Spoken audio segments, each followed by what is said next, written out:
Okay. Hello, everyone. This is Jessica Western, and I'm with the Ruckelshaus Institute at the Haupt School of Environment and Natural Resources.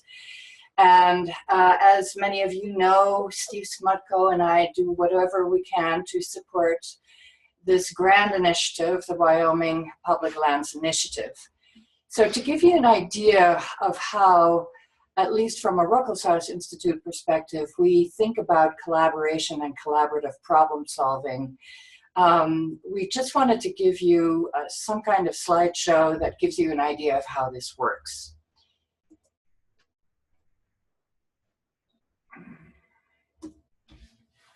You may have to click on it. And then... Yeah. So first of all, why bother? Collaboration is a big undertaking, and we tend to use it mostly for really complex issues and for really complicated issues that are also contentious. And when you're talking about wilderness study areas and anything on a landscape scale, there's going to be a lot of stakeholders who feel that this is an important issue to them. Additionally, few decisions in natural resources are made in a vacuum. So any kind of subject that people decide to undertake is going to have a history, and it's going to have a present condition. Usually there is a considerable amount of science that needs to be brought to bear. And then there are all the values that people have and their personal histories with the landscape. So that's what winds up making a situation pretty complex. Additionally, at the beginning, everyone may think that they are entering a collaborative problem-solving effort with a very clear understanding of what the problems are and what the solutions are, but what we usually very quickly find out is that everyone has a very different idea about those problems and different ideas about those solutions. So this is a way of exploring what everybody is thinking and unraveling that level of complexity. And the other reason is because this is not horse trading. This is not what you could do, for example, when I was a kid in the Netherlands and we were looking at buying a horse at the market. You would clap hands with someone and say, I want $500 for it. I'm going to give you $250. Okay, well then I want $450. And so it's like this. It's distributive bargaining. Either I get the horse or I don't get the horse, and someone else sells the horse or doesn't sell the horse. In this case, there are many more solutions.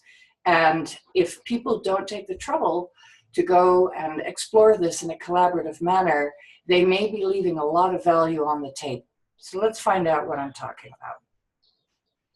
So again, in this case, there are a lot of parties, there are many issues, there are time considerations, there are conflicting value orientations, there are all kinds of different policies, not just from the Forest Service side, but for Fish and Wildlife Service. There are all kinds of policies involved and precedents. There is science and technology, which demands something cognitively from us. There is also a lot of uncertainty, and there is ambiguity that a collaborative process can help to reduce that uncertainty and ambiguity, and the stakes are high. So what do we mean by collaboration? The way we talk about it is a process and structures of public policy decision-making and management that engage people constructively across the public, private, and nonprofit sectors in order to carry out a public purpose that could not otherwise be accomplished. So that's the definition we tend to use. Collaboration and negotiation are two sides of the same coin. Collaboration is a negotiation process, but rather than just this distributive bargaining, this simple, yes or no kind of thing, it is far more diverse. The options are far more diverse. So it is a particular type of negotiation process. It is a negotiation process among many parties. It is full, open, and transparent exchange, or FOTE. The result can be a collaborative decision, meaning that I don't just get the horse, the person gets to sell the horse, and we may be able to meet other interests as well. We try to meet as many interests as possible in a collaborative process. so that the decision is made by everyone and it is a commonly held decision. The negotiation in this sense is a positive sum game. It's not a zero-sum game. And to make positive gains, we have to help other stakeholders make gains too. So if we want any kind of negotiation process to wind up being built on a solid foundation and be able to be sustainable in the long term and be robust enough to stand up to any kind of challenge, we have to help each other meet each other's interests. Collaboration is challenging, and it's challenging because we actually very often position ourselves for a zero-sum outcome. We often we assume that when we go into this kind of negotiation process, I'm just going to be thinking about what I want out of this process, and that is it. So either I get what I want or I don't. So we position ourselves that way. We lack a systematic approach for preparing and conducting collaboration. Oftentimes we don't know how this works. And that creates a lot of uncertainty right off the bat, hence this presentation. We are limited by institutional and cultural norms. We assume that science has to rule above everything, for example. Or our culture is, for example, not to compromise when actually there's a lot to gain maybe by a compromise. Again, assuming it's a zero-sum game. Or we're trapped by ego and emotion. It becomes a matter of pride of whether I win or not. But I may also go into a process being very afraid of losing something. So that could make me very afraid. That could even lead to anger. And that is fine. Emotions are fine. What the job is of a facilitator like myself, or like Steve, or like Deb Kleinman, is to manage those emotions into constructive channels. However, collaboration happens all the time, and Wyoming excels at it. There are many examples of very successful collaborative efforts. It was hard work in each case, but they were successful and created gains for all interests. In the Platte Valley, there are several examples in relation to mule deer, also on the Wyoming range. Sage grouse is a very good example of collaborative efforts on a statewide level in Wyoming. In the Black Hills, they have a collaborative forestry effort. And then there was the Governor's Task Force on Forests, and currently there's the Governor's Task Force on Outdoor Recreation. So there are many examples in Wyoming of successful collaboration. What they all require is that everyone has to get to a point that it's not just about me. I can get what I want, but the way I need to do this, the strategy I need to use is not the zero-sum game, but it's to create positive gains for everyone. And then it's also about listening, asking questions, finding common ground. So it's, instead of saying, if someone says something that I disagree with, I am in this collaborative negotiation not going to say, no, I disagree, because instead I'm going to say, why are you saying that? I always ask why, and I encourage you to try and do that as well. Why are people saying what they're saying? Why are things important to them? And actually, as hard as Steve and Deb and I and any other facilitator is going to work to make anything successful, it's predominantly up to the stakeholders and the people at the table to make it successful. If people are not willing to negotiate, no matter what I do as a facilitator, it's going to be hard for me to help you all find collaborative gains. So how does this process work? There are three domains. First, there is the substance. What are we talking about here? What are the policy ramifications? What is involved in this issue? What are the relationships between people, between agencies over time? What is the history? And then the process, not only the policies and procedures that go into this particular issue, but also the actual collaborative process. What kind of a process is going to get us to create as many gains as possible?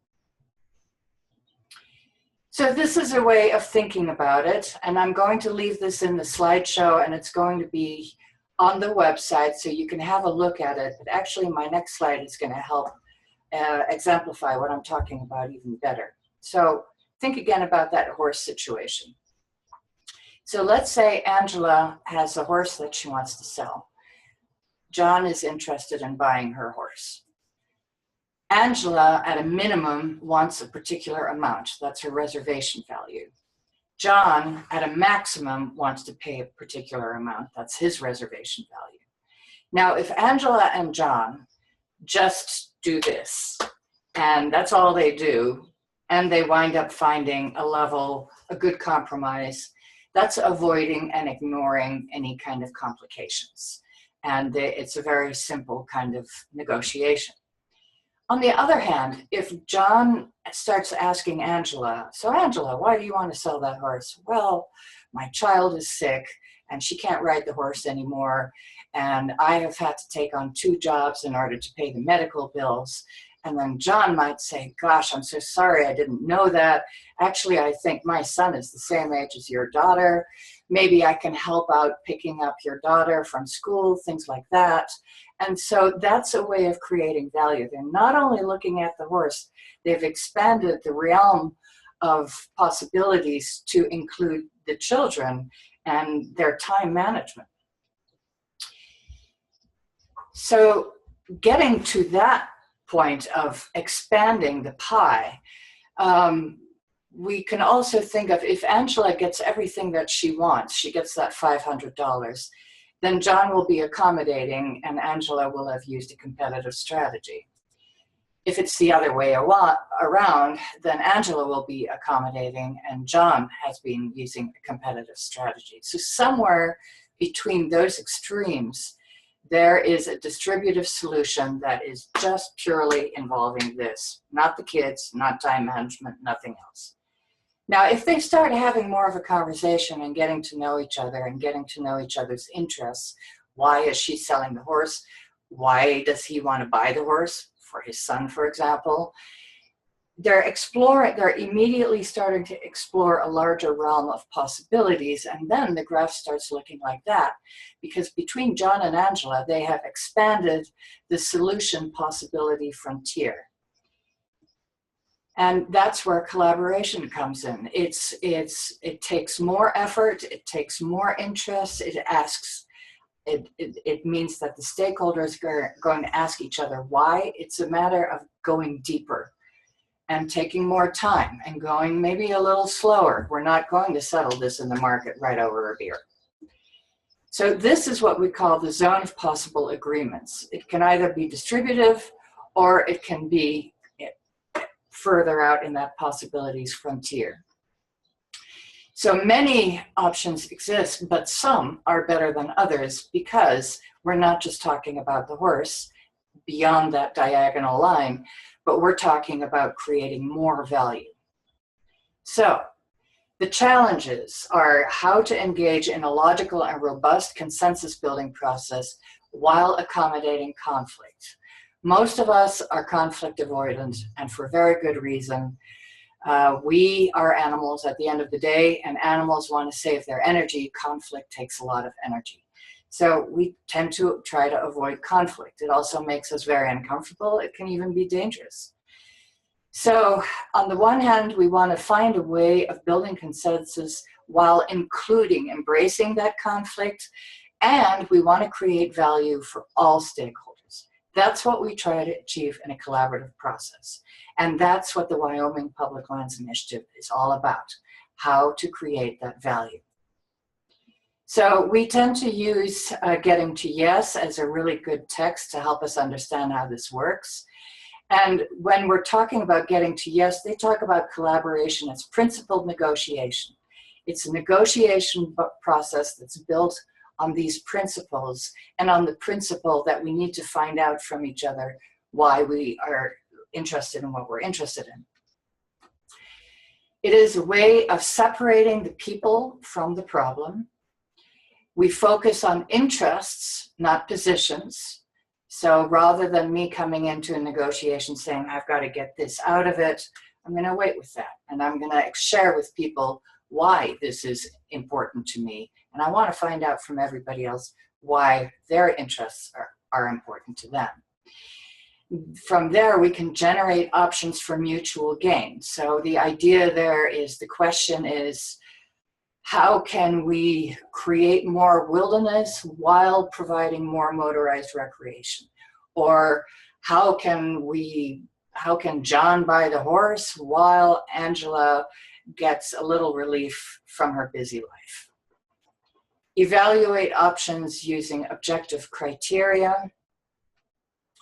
Those criteria tend to be the interests. We're going to be looking at those options, and in relation to those options, we're going to say, okay, which of these options or which combination of options meets as many of our interests as possible.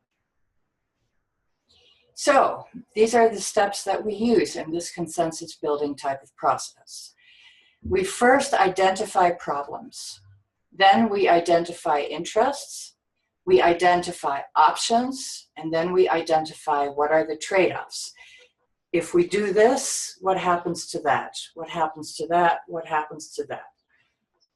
The trade-offs that meet as many interests as possible, those criteria, are what can possibly form the agreement. Now, one thing I want to stress, in a lot of cases, we're trying to build consensus around recommendations. That's what we do with the Governor's Task Force. That's what you're doing in Wyoming Public Lands Initiative efforts.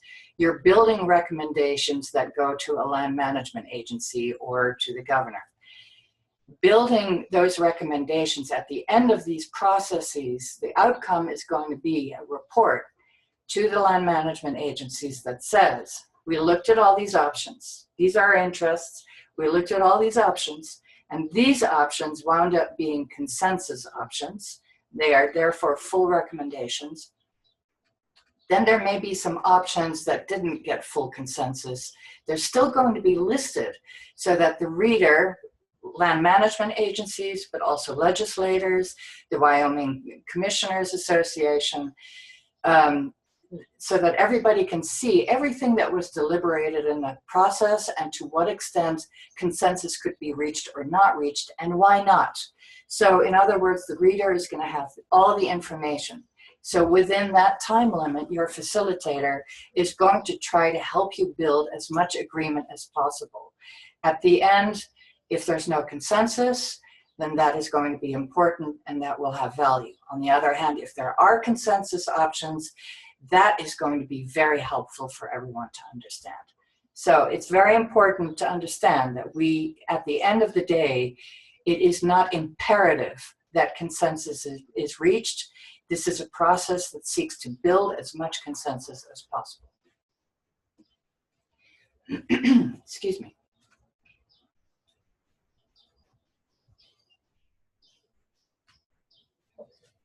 Okay. So let's go into those steps in a little bit more detail. So if the first step is to identify problems and issues, you can think of those are the whats. What are we talking about? What is the issue? Learn what the issues are from different stakeholders and why they are seen as problems or opportunities.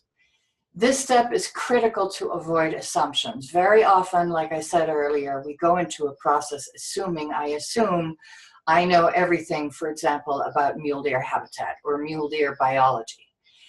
And therefore, I assume I know what all the solutions should be and I know what the problems are. But in this kind of a process, I take the time to learn and verify whether my assumptions were correct. Very often they're not going to be, and that is going to give me and my fellow stakeholders a common understanding of what the problems are and what the possible solutions are. So we create that body of knowledge together. It allows participants to gain insight into what options are going to be the most feasible. If there are a lot of people at the table that say, my interest is absolutely not to have wilderness, then we're going to find out, you know, given the amount of time that we have, what direction this negotiation can go into and is going to give us the most gains. Allows participants to gain clarity on the scope of work ahead, which is basically what I just said. Step 2, we're going to identify the interests, the whys. Learn why the issues are important to different stakeholders. So we often have trouble distinguishing between the problems or the issues and the interests. And there is a little bit of overlap. But basically, one way of separating them is to think of the issues as the what's, what are the problems, and the interests is why it's important to me. I do not want wilderness because motorized recreation is a really important part of my quality of life. And those interests are going to form the criteria, so it's really important to try and distinguish the best we can between those so that we can use those interests as criteria to evaluate options against later on. Interests allow participants to gain insight into what trade-offs are going to be most feasible, because we're going to try and find trade-offs that meet as many interests as possible. Allows participants to gain clarity on where there is the most disagreement and where there is the most agreement. So we're already starting to get a good idea of what's going to be possible, what's worth our time, where we can create the most gains. And then we start going into the options. Those are the hows. How can we address those problems, issues? So if you have step 1, step 2, step 3, we're on step 3. These interests are going to be our criteria that we're going to weigh the options in step 3 against. So identify all the possible solutions that exist. At this point, we are going to throw everything on the table. Any kind of idea, no idea is crazy enough. We're going to throw it all out on the table because we don't want to leave any value on the table. This is where we are really expanding the array of possibilities and that zone of agreement.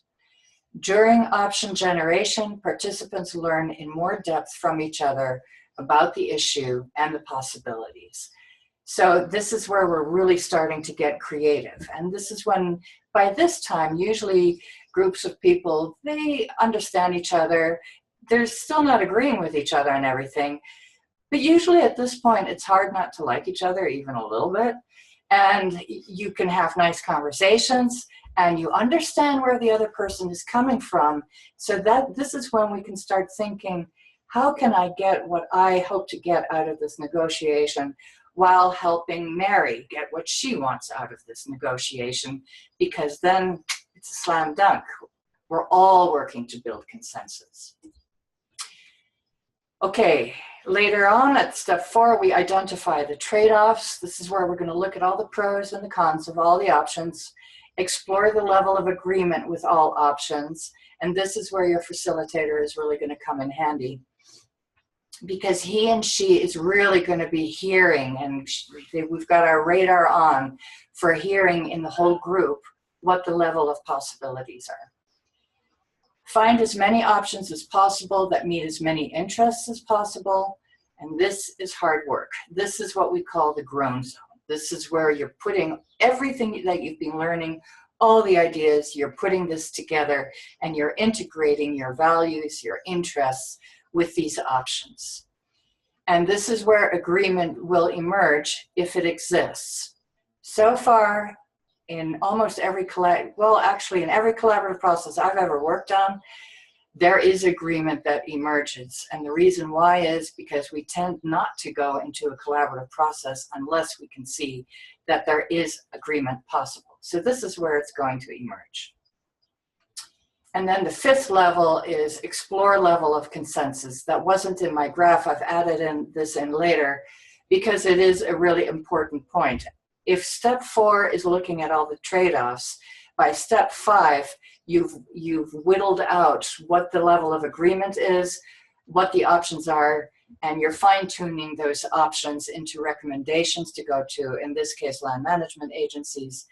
And you're going to explore the level of consensus with those recommendations using 5-finger method. You will probably find at this point that most of your recommendations will find consensus. It may be hard to believe right now, but hang in there because you will get there. Maybe not all though, that's fine. Okay, so what are the drivers of a collaborative process? Leadership. All of you are leaders in this process. You're all representing a very important interest group, and you are and that is leadership in itself. That's what we call participative leadership. There's facilitative leadership, which is what a facilitator is doing. They are providing the leadership to make it easy to facilitate a group going through this process and exploring agreement. And then there is consensus leadership, which that is what the county commissioners are doing as the folks who are convening these processes. They are demonstrating convener leadership skills. So in all these cases, everyone is using leadership skills. There are consequential incentives that are going to be generated. People are going to find out what those consequential incentives are, and they're very important. Then there are interdependence. In this case, it is going to be impossible to either release a wilderness study area or to add it to wilderness areas in our country without each other. You can't do it without each other. If one of you started talking to county commissioners or legislators, you know that other parties would also be talking to those legislators and saying, no, we don't want it, or we do want it, the opposite of what you would like. So you're interdependent, and that's very important in a collaborative process and is a driver for it. That interdependence in itself creates an incentive for getting around the table. And then there is uncertainty. If there is a considerable amount of uncertainty, that too is where a collaborative process comes in handy in order to reduce that uncertainty. So finally, why bother? I will add to this list, and this is language that came from one of the graduates from our collaboration program, Brenda Schladweiler. She added the language at the end of the day. The reason why you bother with the collaborative process is you may wind up with solutions that no one could have predicted and is a win-win. And that is your incentive for participating in this process as well. I just wanted to show you a process matrix that I tend to use. This is what I'm using with the Thunder Basin Cooperative Working Group right now. And this is what Deb has created, and facilitators generally tend to make some kind of process matrix that determines where we're going to start, where is the middle, where is the end, where is that grown zone, and how are we going to meet these time limits. And that is the end of my presentation. I wish you the best of luck. If there's anything the Ruckelshaus Institute can do, or your facilitators, please contact us. Thanks very much. Go up here, click on that, click on stop.